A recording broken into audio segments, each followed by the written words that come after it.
اب میں عثمان ڈار صاحب کی طرف اب جاؤں گی. عثمان ڈار صاحب, کچھ طارق فضل چودھری صاحب کی باتیں آپ کے سامنے ہیں. وہ کہہ رہے ہیں کہ حکومت نے کچھ بزنسز کھول تو دیے, سلیکٹڈ بزنسز, وہ جو 37 انڈسٹریز کی لسٹ فہرست آئی تھی اس کے اندر کچھ ایڈیشن اور سبٹریکشن بھی کی گئی, لیکن ان کو کھولنے کی وجہ سے عوام کو, باقی انڈسٹریز کو ایک موقع مل گیا کہ باہر جایا جا سکے. کیا لاک ڈاؤن کو سلیکٹیو کھولنا ایک کامیاب اسٹریٹجی رہی یا نہیں؟ دیکھیں انیکا, جو بات چوئی صاحب کر رہے ہیں, میں آپ کو اور قوم کو بتانا چاہتا ہوں کہ ایک ویل تھاٹ پروسیس کے بعد, ایک میسو کنسلٹیٹیو سیشنز کے بعد, جو انڈسٹریز جو موجودہ کرونا کرائسس ہے اس کو مد نظر رکھتے ہوئے ان کو کھولنے سے, اور وہ جو مینیجیبل ہیں ان کو اجازت دی جا رہی ہے. کوئی ابھی تک ایسی بڑی انڈسٹری جس کے کھولنے سے کرونا کے پھیلاؤ کے زیادہ چانسز ہیں اس کو ابھی اجازت نہیں دی گئی. اس کے باقاعدہ 3 ٹیئرز بنائے گئے ہیں. ایک بالکل جو آپ کہہ سکتے ہیں کہ جس کے ہائی چانسز ہیں ان انڈسٹریز کے, ان کو بالکل ابھی اجازت نہیں دی گئی. پھر میڈیم ایک اسکیل رکھا گیا ہے, ایک ٹیئر رکھا گیا ہے جدھر چانسز ہیں اگر اس کو کھولتے ہیں تو کرونا پھیل سکتا ہے. دین دیر از اے لوور ٹیئر. تو یہ جو نچلا ٹیئر ہے ابھی اس میں کام کیا جا رہا ہے, اور تمام انڈسٹری جو کھولنے کی اجازت دی جا رہی ہے اس کے اوپر پوری ایک ڈسکشن کرنے کے بعد اس کو کھولا جا رہا ہے. دیکھیں پرائم منسٹر بھی یہ بات کر رہے ہیں, آج پوری دنیا یہ بات کر رہی ہے کہ ہم نے کرونا اور اکانومی, معیشت اور یہ جو بے روزگاری دن بدن بڑھتی جا رہی ہے اس کو بھی مد نظر رکھ کے فیصلے کرنے ہیں. جو ایریاز جن میں کرونا زیادہ پھیلا ہے ادھر انڈسٹری نہیں کھلنی چاہیے, ادھر کے ورکر کو انڈسٹری میں نہیں آنا چاہیے. لیکن جو انڈسٹری میں سمجھتا ہوں کھلنے کی اجازت مل رہی ہے ان سب لوگوں کو جو ایس او پیز ہیں, جو پنجاب کے ایس او پیز ہیں کام کرنے کے لیے انہیں فالو کرنا ہوگا. اسی طرح ایکسپورٹ انڈسٹری اگر کھلی ہے اسے ٹڈیب سے پرمیشن لینا ہوگی. تو آپ جو بات کر رہی ہیں جی کہ بہت سارے لوگ سڑکوں پہ آ جائیں گے, یہاں باہر نکل آئیں گے, دیکھیں جو قانون کی وائلیشن کرے گا تو قانون حرکت میں آئے گا. رائٹ عثمان ڈار صاحب, اچھا یہ بتائیں کہ چلیے ایک طرف تو یہ لاک ڈاؤن کو کھولنا اور انڈسٹریز کو کھولنا ہو گیا, آپ کامیاب جوان کو دیکھ رہے ہیں اور کرونا وائرس کے اندر جو لونز دیے جائیں گے اس کے اندر حکومت نے, پرائم منسٹر صاحب نے اس کے اندر اضافہ کر دیا لمٹ کے اندر. عثمان ڈار صاحب, یہ تمام چیزیں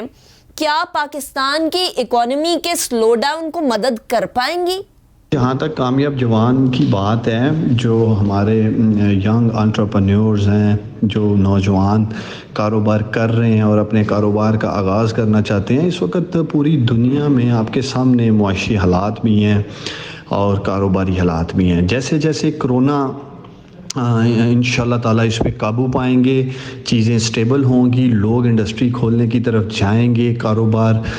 نارمل حالات میں کھلنا شروع ہوں گے, تو بہت سارے مسائل آئیں گے لوگوں کو, نوجوانوں کو جو کاروبار کر رہے ہیں ان کو ورکنگ کیپٹل کا ایشو ہوگا, انہوں نے جو سیلریز دینی ہیں وہ ان کا ایشوز ہوں گے, اس کے بعد انہوں نے اپنے وینڈرز کو پیمنٹ کرنی ہے وہ ایشوز ہوں گے. تو ان ساری چیزوں کو مد نظر رکھتے ہوئے وزیر اعظم عمران خان صاحب جو ہمیشہ کہتے ہیں کہ ہمارے نوجوان پاکستان کے سب سے بڑا اساس ہیں, تو کامیاب جوان میں ایک 3rd ٹیئر ایڈ کیا گیا 50 لاکھ سے 2.5 کروڑ کا. اب ہم جو ایڈمنسٹریٹو کاسٹ پہلے لے رہے تھے وہ بھی کافی ہائی تھی, 8% کے قریب تھی, اس کو بھی ہم نیچے لے کے آ رہے ہیں تاکہ نوجوانوں پہ کم سے کم بوجھ پڑ سکے. انشاءاللہ تعالیٰ میں سمجھتا ہوں کامیاب جوان کا یہ ٹیئر ایڈ ہونے کے بعد 50 لاکھ سے 2.5 کروڑ کا نوجوانوں کو, انڈسٹری کو, ایس ایم ای سیکٹر کو انشاءاللہ تعالیٰ بہت فائدہ ہوگا اس سے.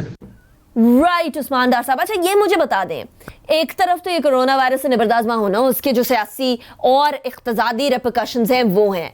دوسری طرف یہ سیاسی طور کے اوپر نیب کے اوپر سوالات آنا کہ جی دیکھیں کرونا وائرس ہے, اس ٹائم پر سب کو اتحاد کے ساتھ بیٹھنا چاہیے, اس ٹائم پر یونٹی کا ٹائم ہے, چاہے وہ اپوزیشن ہو, گورنمنٹ ہو یا کوئی اور حلقہ ہو. ایسے موقع کے اوپر نیب پیشی کا کہتی ہے شہباز شریف صاحب کو 22 اپریل کی. کیا یہ طریقہ کار صحیح ہے؟ اور اسپیشلی اس تناظر میں اگر اس کو دیکھیں کہ اپوزیشن یہ سمجھتی ہے کہ نیب حکومت کے احکامات کے اوپر سیاسی وکٹمائزیشن کر رہی ہے.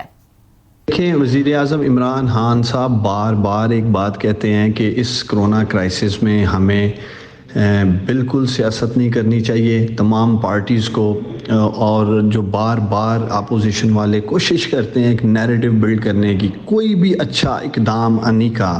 حکومت کا کرونا کے لیے اٹھایا جانے والا ہر قدم اپوزیشن اس کو تنقید کا نشانہ بناتی ہے۔ آپ کے سامنے ہے ٹائیگر فورس، وزیر اعظم عمران خان صاحب نے اعلان کیا 10 لاکھ سے زیادہ نوجوان اس میں آئے اور اس کو بھی یہ نشانہ بنا رہے ہیں۔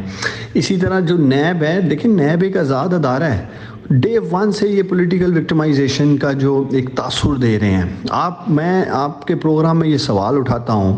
پاکستان میں 72 سالہ تاریخ میں آٹے کا چینی کا بحران آیا، کبھی کوئی انکوائری ہوئی؟ اگر انکوائری ہوئی بھی تو کیا وہ پبلک کی گئی؟ یہ بھی کریڈٹ میرے لیڈر میرے وزیر اعظم عمران خان صاحب کو جاتا ہے، ہماری حکومت کو جاتا ہے کہ انہوں نے وہ جو چینی کی رپورٹ آئی، آٹے کی رپورٹ آئی، وہ پبلک کر دی۔ ہماری نیت صاف ہے اور انشاءاللہ تعالی ہم قوم کو یقین دلاتے ہیں احتساب کا جو ادارہ ہے، اکاؤنٹیبلٹی پروسیس، یہ بالکل fair and free across the board, میں سمجھتا ہوں یہ ہونا بھی چاہیے اور ہو بھی رہا ہوگا، چونکہ نیب کے اندر آج کوئی پولیٹیکل انٹرفیرنس نہیں ہے۔ تو یہ ایک تاثر دینا، جو مقدمات کے فیصلے اپوزیشن کے حق میں آتے ہیں اس پہ تو یہ کچھ نہیں کہتے، لیکن جو فیصلے ان کے خلاف آتے ہیں اس کے اوپر یہ سیاست کرنے کی کوشش